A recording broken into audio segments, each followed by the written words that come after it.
Well, it finally happened. The owners made their last and best offer on the CBA, and it wasn't good enough. The players rejected it, and Rob Manfred canceled 2 weeks of games. So what do we do from here? I sat down with Josh Neighbors of LockedOn Nationals to answer everybody's questions about where the league was separate from the Players Association, and what do we do next? Stay tuned.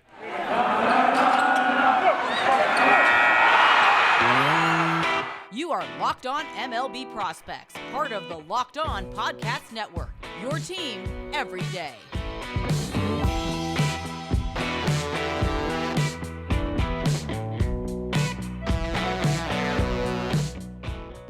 Hello, everybody. It is 6:56 Eastern Standard Time right now. It is Tuesday, March 1st, 2022. I am Josh Neighbors of the Locked On Nationals podcast. Joining me tonight is Lindsey Crosby of the Locked On MLB Prospects podcast. You can find him at Locked On Farm on Twitter.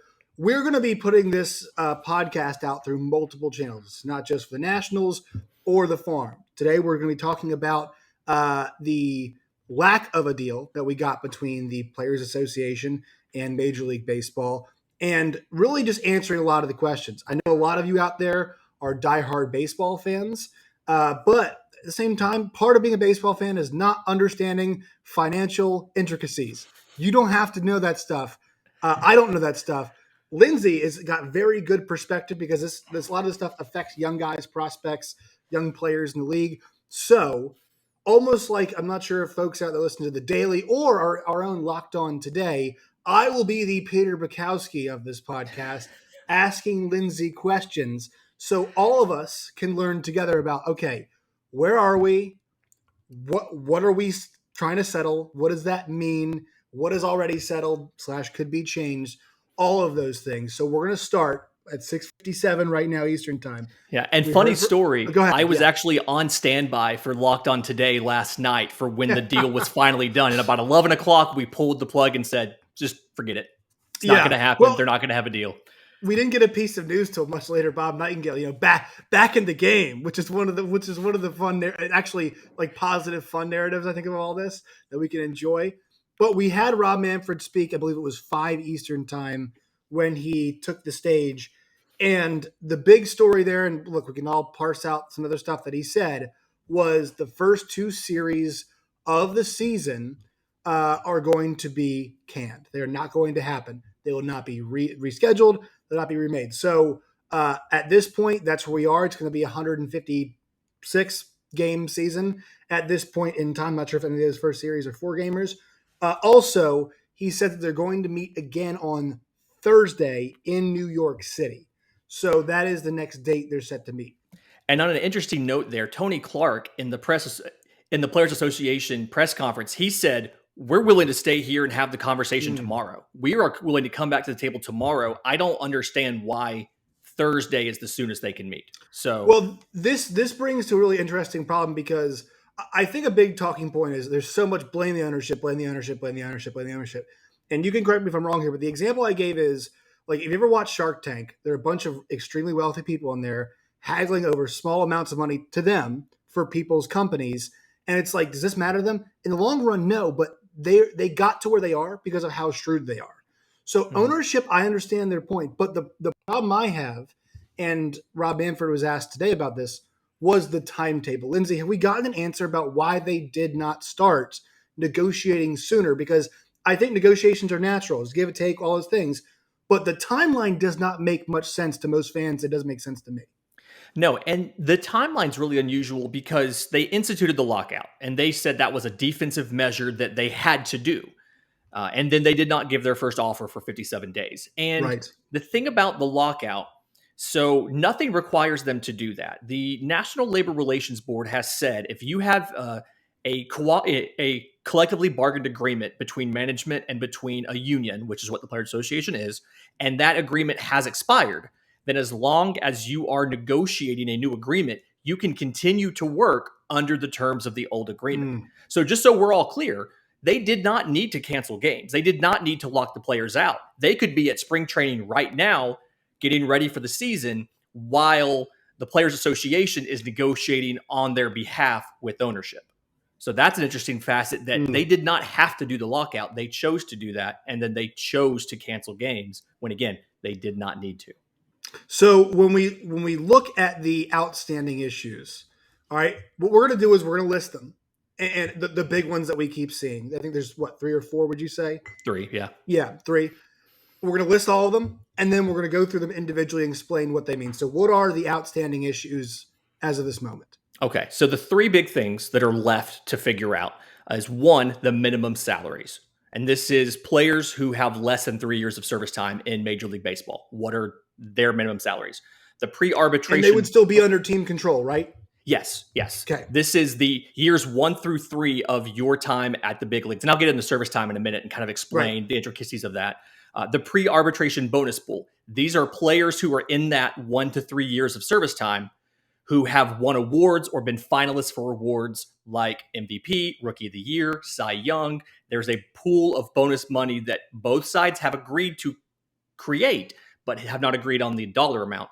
And then the big thing is the CBT, the competitive balance tax. What is the threshold for the competitive balance tax, which works in essence like a soft salary cap? So where do you want to start on those? Let's go with the big one. You said the CBT is the big one. So this would be functionally a salary cap for baseball teams. And explain, how does it work? Is there a luxury tax penalty associated with it? All of those things. So this is the big issue right now, the CBT. How do you explain this? Okay, so the CBT is, 1, it's not a hard cap. So the NFL, this is the salary cap. You cannot go over that cap for any reason at any time. You must get underneath it. The NBA and through the CBT, baseball has what's called a soft cap. You can exceed that dollar amount, but there's penalties. So at the end of the season, the commissioner's office contacts your team and says, this is the dollar amount you were over the CBT. If it's the first year that your team has gone over the CBT, you owe a 20% luxury tax on every dollar spent over the CBT, which this year it was $210 million. That was the limit. So every dollar over $210 million, you paid a 20% tax on. If you're over the CBT limit in 2 years, that penalty goes from 20% to 30%. If you go over it in a third consecutive year, that penalty increases to 50%. Now, at any point in time, if you spend one season under the tax limit, those penalties all reset. So you can spend 2 years over it, drop below it for 1 year, and then the next year, if you go over it, you're back to the 20%. And last year, only 2 teams went over. The Padres went over. I think they paid about $1.5 million in tax. And the Dodgers went over, and they paid about $20 million in tax. So, and this is why you hear teams all the time so concerned about getting under that tax. Now, is this connected to the salary floor? And I'm not sure if there's a different name for it in baseball, but explain how that one's going on, because I've seen a lot about how small market teams are concerned about the height of the salary floor. Yeah, so the thing about baseball compared to, say, the NFL, with the hard cap is a hard floor. So in the NFL, you are required to spend, you can't spend over the cap, but you can't spend under the floor. There's a minimum level of spending. NBA is the same way too. NBA is the same way. MLB does not have a formal hard cap. They don't have a formal hard floor. Now, what they have is they have the revenue sharing system. And the way it works, every team either pays into revenue sharing or receives funds from revenue sharing. That's based off of market size. That's based off of team revenues. But the way it works is you are required to use revenue sharing dollars for the improvement of your ball club. There is not a specific dollar amount you are required to spend. You are just required to show that you are using those dollars. And is there an interpretation of what it means to improve your ball club? Is that open for interpretation? It's funny you should ask, because if you ask the Players Association and you ask the union, they have different ideas. And there's actually a grievance right now against the Rays, the Pirates, the Royals, and the Athletics, because the Players Association argues that that money should be used on salaries. And the teams are arguing, well, we're using that for our Dominican Academy. We're using that for player development staff to help offset coaching salaries. We're improving the product on the field. They're just not paying players with that money. So that's where the disagreement comes in. But again, it's not a mandated amount you have to spend because it's not a hard cap and a hard floor. It's a soft cap and a soft floor. And in the NBA, you do have to make up that difference, I believe. I think the Sixers did it when they were tanking, like crazy back in the day for the process. They did have to pay out like Jason Richardson, all those guys, an extra amount of money. Now, is this being debated? Is this part of the CBT conversation? Is there a floor conversation with the cap conversation? Are they tied? When the players initially began negotiating, they said one of the three big areas we want to address is revenue sharing. And in essence, they wanted a mechanism put in there where if you did not spend that money on salaries, you actually would not receive that money. So they had that initial ask when they came to the table, and that was one of the areas which MLB told them, we absolutely will not discuss that with you, and you have to drop that for us to even start negotiations. So, and they would argue that what's the incentive? Because either we have to give that money to you, the players, or we're just not going to see it at all. Correct? yeah, it was something where they said, the mechanics of how we move money from team to team is something that management will decide on their own, and that's not something that we're going to involve the players in. And if you do want to have that discussion, we can talk about a hard cap and a hard floor, and that's where the Players Association said no, because they like the idea of not having a hard limit on spending. If you want to go spend all your money to buy a championship, you can do that, Steve Cohen. It's there. The thing I want to ask now is, what is the gap? What is the players' gap? What is the gap to the owners? And pick your favorite adjective to describe this. Is it a gap? It is a chasm? Is it a small hill? Pick your favorite word to give the folks maybe a bit more context. So it is right now. It is a valley, but it should be a canyon. So last year, the CBT threshold was $210 million. The ownership has offered to start at 220 in 2022 and end at 230 by 2026. The players have asked to start at 238 and end at 263. But here's where you hear the talk about the owners have it so good in baseball. So the players are asking to have it at 263 at the end of this deal. If you went back to when they did the CBT and you raised the CBT the same amount that revenues increased, then right now in 2022, the CBT would be $297 million. So you've already seen revenues grow faster than the CBT because there's nothing tying the CBT to how much the teams actually make. They just negotiate the amounts. So it's only a small valley. I mean, first year it's $18 million. Last year it's $30 million, which is $1 million per team. But it really should be a lot more because if it's tied to revenue, it should be at almost $300 million this year. And it's worth mentioning this part of this. Generally speaking, tying those two things together does work. Yes, correct?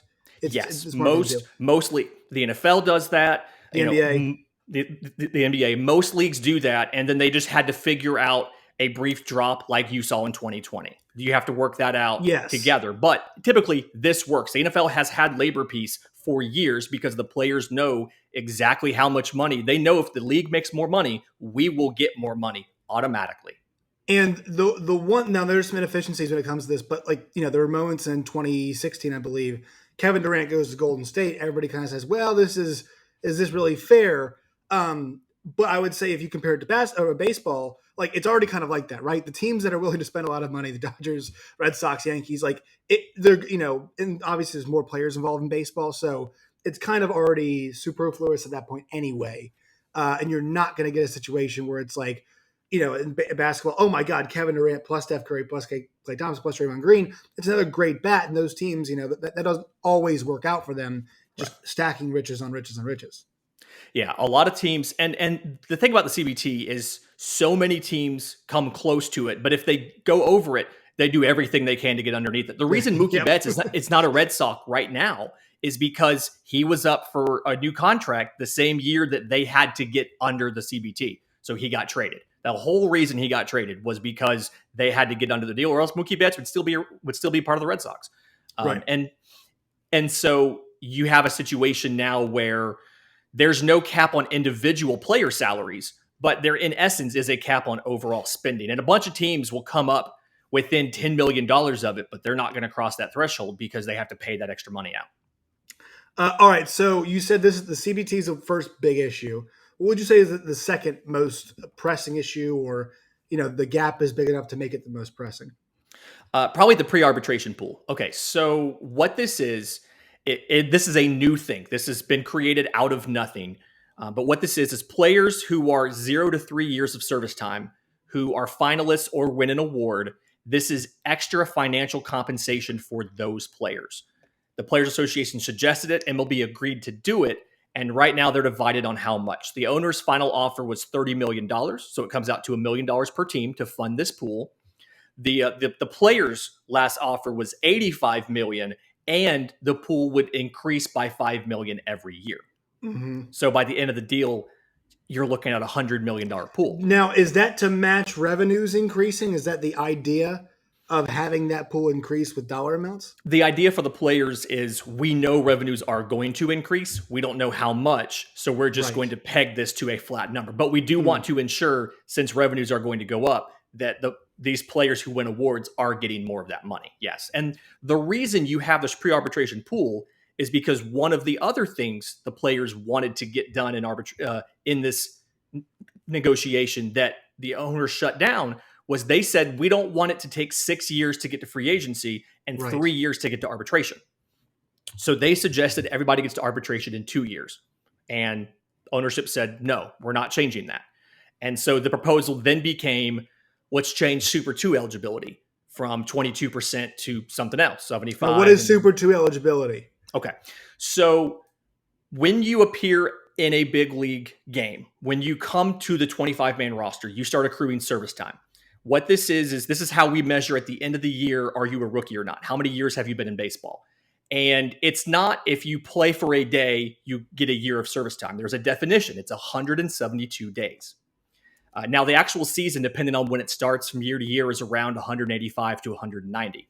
So if you remember the whole situation with Kris Bryant, where Kris Bryant, they manipulated his service time. What happened was they kept Kris Bryant in the minor leagues so that when he came up, he finished the year just short of 172 days of service time. Right. He actually finished with 171. So at the end of the year, we look at your service time, and if it's 172 days, then we say you've got 1 year of service time. At the end of the year, if you have 3 years of service time, you're now in arbitration. If you have 6 years, you're now a free agent. Well, because he finished the year with 171 days, he spent 7 seasons in the major leagues before he reached free agency, not 6. So what Super 2 is they said, okay, here's what we're going to do. Everybody who has between 2 and 3 years of service time, we're going to put them on a chart, and we're going to sort them by how much service time you have. In the top 22% of guys, they're called Super 2s. We're going to send them to arbitration in year 3. So you don't get to free agency earlier. You still spend 6 years before free agency, but you have 2 years of minimum salaries and 4 years of arbitration versus the standard 3 years of minimum salaries and 3 years of arbitration. And the idea there is he came up early enough in the year where he played for a majority of the season. He's going to get to go to arbitration like he had accumulated a full year of service time. Because you'd be surprised how many guys miss it by that much. Ronald Acuna, Kris Bryant. It brings up the problem, Lindsay, is that the whole point of that is not that as a product, you're suppressing what we think could be young, good talent, guys who put butts in seats, which is good for the owners, because you're trying to save money. No sport wins with that when you're trying to and I understand why they do it, but think about how flawed of a system it is. And it goes back, and once again, I know I've been talking about basketball a lot, but thinking about young stars in basketball, these guys are on their third or fourth contract by the time that they're, up into their 28, right? 29. Mm-hmm. In baseball, that's when you're seeing guys get the big ones. They're exceptions, but guys aren't becoming free agents till much later. And that's what the players union is trying to do. They're trying to shorten that gap up. And this is one of those where from the owner's perspective, it's very counterintuitive, right? This guy could be a star for you, but we don't want to see how much of a star, how quickly, right? Exactly. And And I mean, oftentimes they're very qualified. Chris Bryant was rookie of the year, Yeah. but yet he didn't get a full Right. year of service time. Yeah. I mean, he was good enough to be rookie of the year, but he It's wasn't good just enough to like, start opening day with you. right. He had to Right. spend 3 years at AAA or three Right. weeks at AAA. But this all kind of tie and the whole idea behind how long it takes to get to free agency and finally getting that big payday, that kind of ties into the third topic, which is minimum Mhm. salaries. So the difference right now, this is the smallest difference of all of them. The difference between the league and the players is about $50,000. The players have gotten it to $725,000, and they want that to increase $20,000 every year. The owners have offered $675,000, increasing by $10,000 every year. So this together would equal about $1.5 million in extra money a team would have to spend if they took the players' suggestion. But what connects all of this here? So the reason that that the Players Association has said we want to get guys to free agency earlier and get them to arbitration earlier is the average salary over the span of the last CBA went down 6%, 6.4%, despite revenues going up 30%. Right. But the median salary went down by 30%. So the difference between average and median, for those folks who don't remember stats class, the average is we take everybody in MLB, we add it up and we divide it to see what, if you took all of this money and spread it out evenly, what would you get? So it's gone down 6%. The median salary is we find the middle salary where half the players are above it and half the players are below it. So the median salary going down so much more than the average salary tells us that teams are using more guys making the minimum. When your median's lower than your average, that means that you have a lot of low figures bringing down the median versus the average. If your median is higher than your average, then it's the opposite. So statistically, it tells us you have a bunch of players making the minimum, and actually 54% of players in MLB on MLB rosters are not yet arbitration eligible. So half of all players are making that league minimum. Wow. That's and so that point right there to me makes this almost the most important because of how it affects so many players. Mm-hmm. And this is one of those where if you're like me and somebody who kind of sees this thing, like this is where the players, I'm willing to say I'm going to miss games for this because this isn't just about us making money this year. This is about the guy, a lot of us will be playing next season and the season after that. And this is about the future, not just future generations, but like, all right, sets us up for the next CBA negotiations that we have. Because of the widespread effect here, I know it sounds like a small amount there between. It's like, guys, meet in the middle or whatever. But if I'm the players, I'm saying no. Because of how many people this affects, we're staying here. You come meet us. Or give us something else in return and we'll maybe make a little concession. Yeah, and that's the thing is like the players have not only given ownership some of what they wanted, but they've also given up on a lot of their demands. Like, their big demands were the revenue sharing change, that was dropped. Time to free agency, that was dropped. And now they've dropped that third thing, time to arbitration. And instead they're working on these limited sets of changes. But they've also given the league the expanded playoffs. So you expand to 12 teams. ESPN has already offered Major League Baseball, they have an agreement for $100 million for that package for the extra round you're going to have. So that's money. That's national money, playoff money. Players don't get paid their salaries in the postseason. So your costs are a lot lower to put on a playoff game. Right. Yeah, Which is what's crazy. It's just funny because I also cover football or college football as well. And I know some folks in Braves country. It's just ironic that we're having the college football playoff expansion conversation as we're having the baseball one. And that's something that we're going to get to. Now, is that set?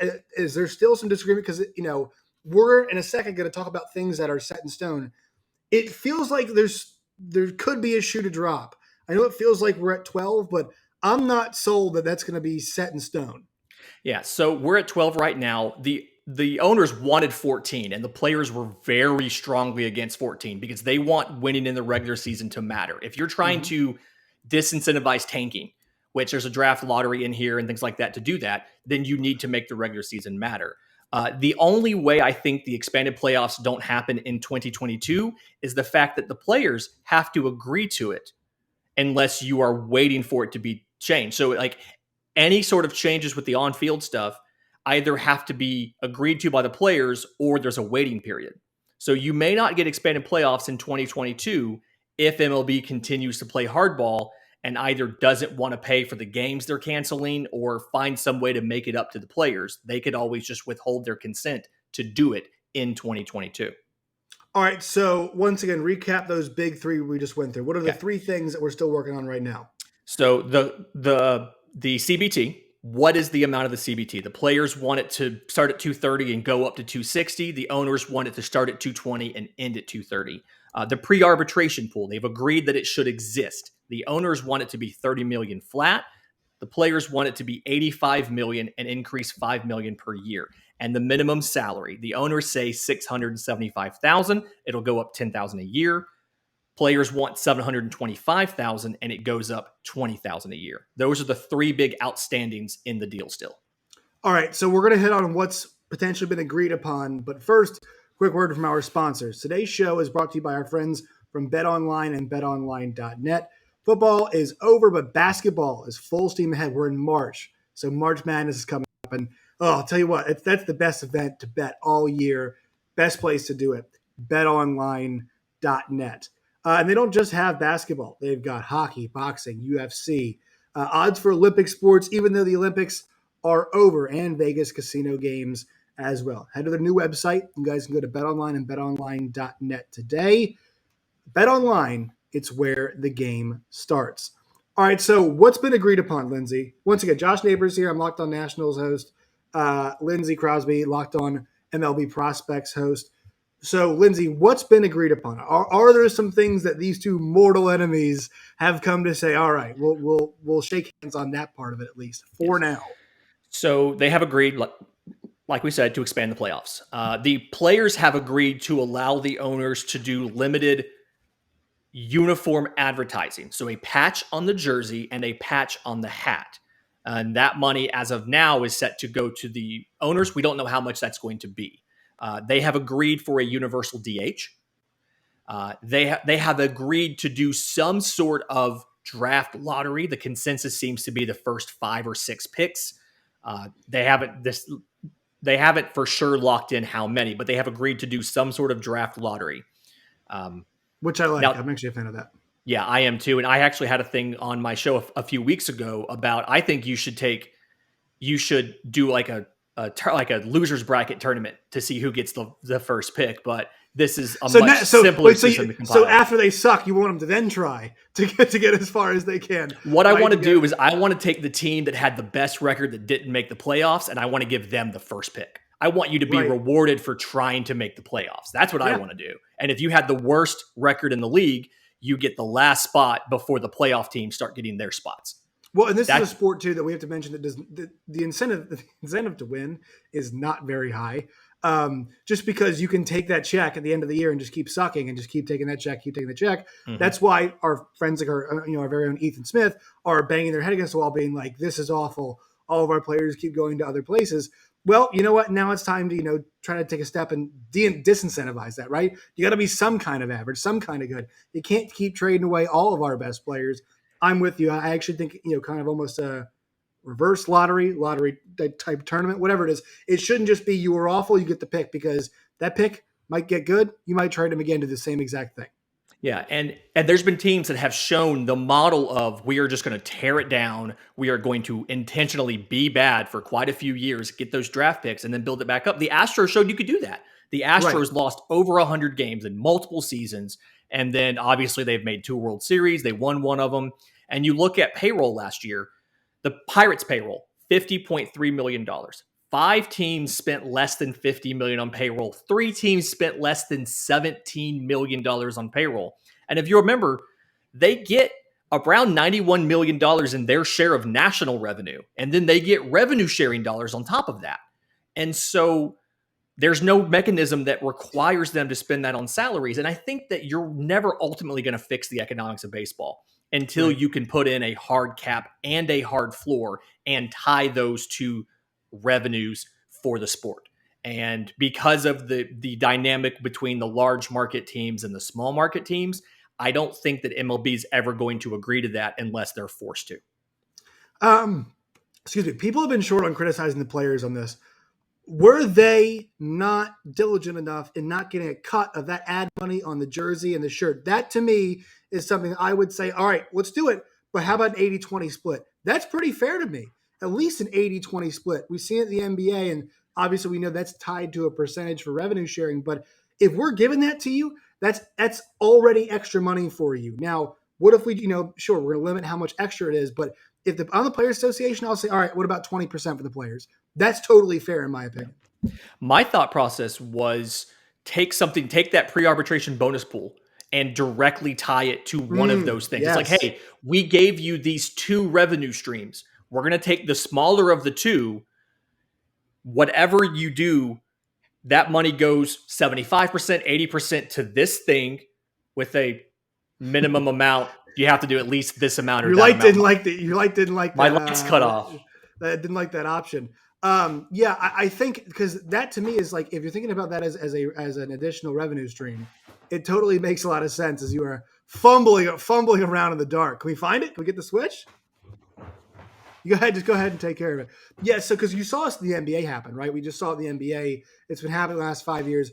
There were some concerns about that happening, but like nobody really cares about international. Nobody complains international soccer that Chelsea or Bayern Munich or Barcelona have it on there. And I actually think the future of many sports is like, I think the NBA is going to go to the soccer model here pretty soon. I think instead of Cleveland on the front, you're going to end up with Toyo tires or Goodyear, and then put the Cavs thing right there. And you know what? Does that really hurt the quality of the game? No, it doesn't really hurt that much. People still buy Neymar jerseys. They still buy Messi jerseys. They still buy jerseys for Christian Pulisic. And what does it say across the front? Sponsor name and patch. If anything, it requires you to market your stars more. And that's a criticism that we've seen levied against MLB a lot is if you're a Braves fan, you've never seen Mike Trout play in Atlanta. I don't think he's ever done it. I think the one time they came, he may have been out with an injury or something, or maybe right before he was called up. And so it's something where if you do something like that, and I'm not saying that they should do that, but if you do something like that in baseball, you're almost required to market the sport off of the stars and not off of the New York Yankees, because it could be named something else. Right. But it's just, there's a lot about this economic system that if you were to do it from scratch, you would completely do it differently. Revise all of it, right. You would set this whole thing up differently. And I think that the dynamic between the large market and small market teams and the revenue disparity is not nearly as significant now as it used to be. And I think a lot of that is because the national money that comes in is so big that MLB makes, whether it's through MLB Advanced Media, whether it's through national marketing, the playoffs, all of that kind of stuff. And so I think you could institute a salary floor and it could legitimately work and every team could reasonably make it. They just won't do it. And those local TV contracts are so big too. I didn't put the national money, but like for those of you who aren't really broadcast inclined, there's such valuable properties because the number of hours of programming that it is. Think about 162 a year. Pre-game show, post-game show. Games are usually around 3 hours. Takes about 4 or 5 hours of programming. You can replay of it. For my neck of the woods, there's a reason why there's 2 Massons, right? Masson is owned by the Orioles. There are 2 of them. Their main function is to play like ACC basketball and Nationals and Orioles games. So that's obviously there too. And that just kind of shows you the big sources of revenue. Are there anything else that's been an agreement that we're missing out? Is there anything that we actually we've made progress on? Or did you hit those things? For the most part, we've hit those things. The only thing that I personally want them to cover that they haven't covered is they've talked about league minimum salary. I want them to talk about salaries for minor leaguers. And part of that is obviously given what I do, Locked On MLB prospects, I'm talking about these kids in the minor leagues. But while you talk about should the players in Major League Baseball make $675 a year or $725 a year, you have minor league players that are not making the equivalent of $7.25 an hour. They will make below poverty wages for a minor league baseball season. And so it's not like they're waiters. They're not getting tips. You know what I mean? Exactly. And so that's the thing. The justification would be that they're paying for their room and board and food. But let's be honest, at the end of it, I think they'd rather get a better salary as opposed to, you housing and feeding them.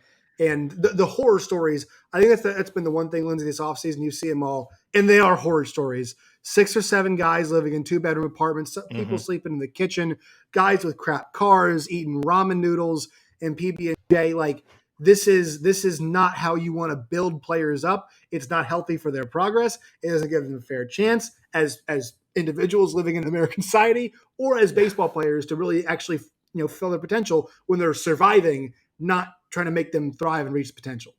Yeah, and starting in 2022, organizations are required to provide housing for their minor leaguers, Which is and awesome. so Advocates for Minor Leaguers, a great organization that's doing a lot of work to talk about these players and what they deserve and what they do.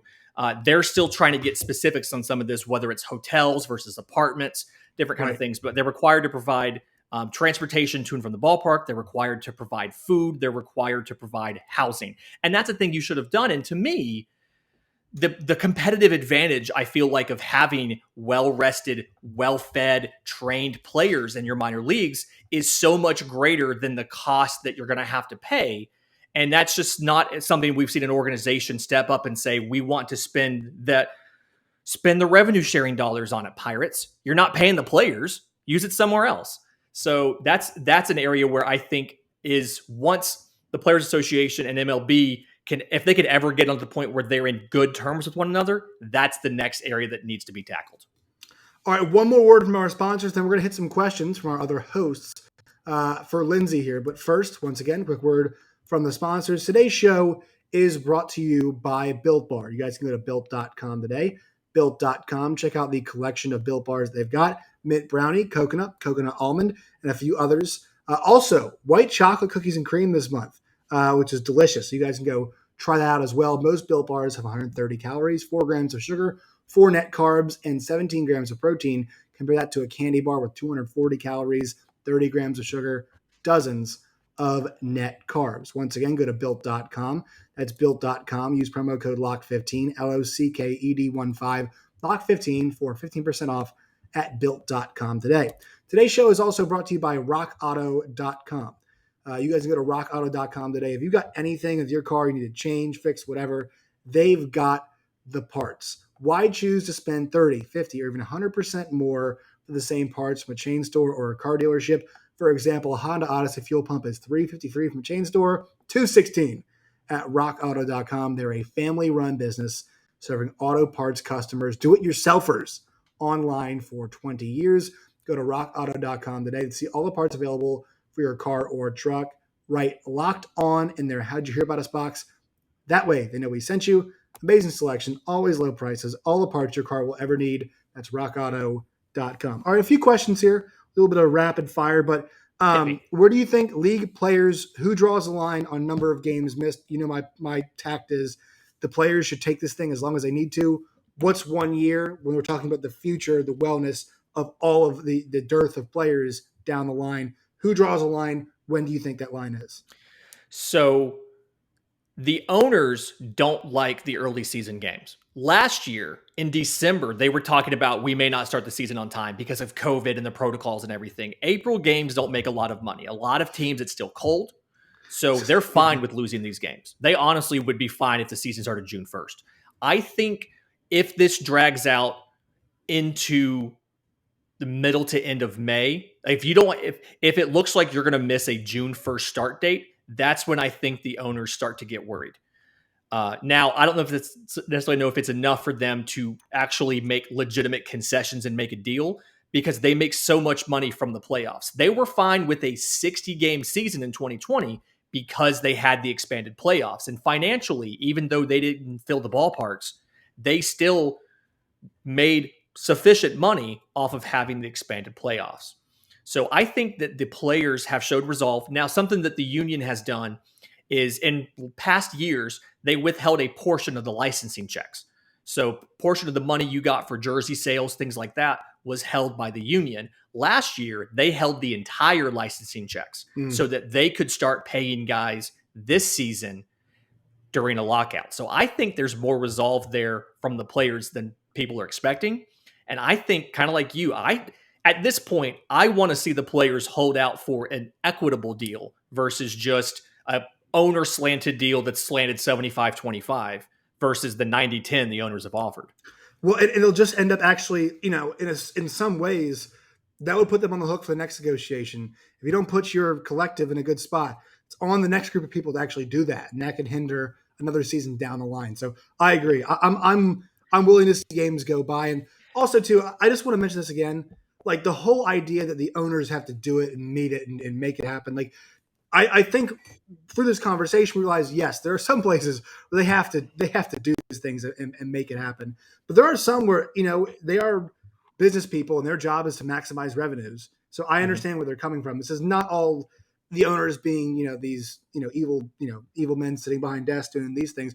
As much as people think that's what it actually, yeah, exactly. People think that's what it is. Like there is some responsible business stuff happening here. So I just want to add that as part of this, like, it's not all evil genius type stuff. It's not all evil genius type stuff, but I do think you're right when you say that you have to fix this at some point in time. And if the players cave, if the players cave now, you kick this can 5 years down the road. Right. And you're going to have to do this again in 5 years. And part of the reason this is so contentious now is the last two CBAs, the players have kind of just rolled over and taken the deal the owners presented. And so now the Players Association, they hired a new union rep. The Players Association has had time to prepare financially to help the players out to get through it. I think that this is the one the players need to stand firm on this and get an equitable deal. Because if not, we're going to do this again in 5 years and you're going to keep having issues every 5 years. Because you see things like, this is our final deal. It's like, no, it's not. Like, you're just going to not let baseball ever happen again? This is not your final deal. This is not the end of the line.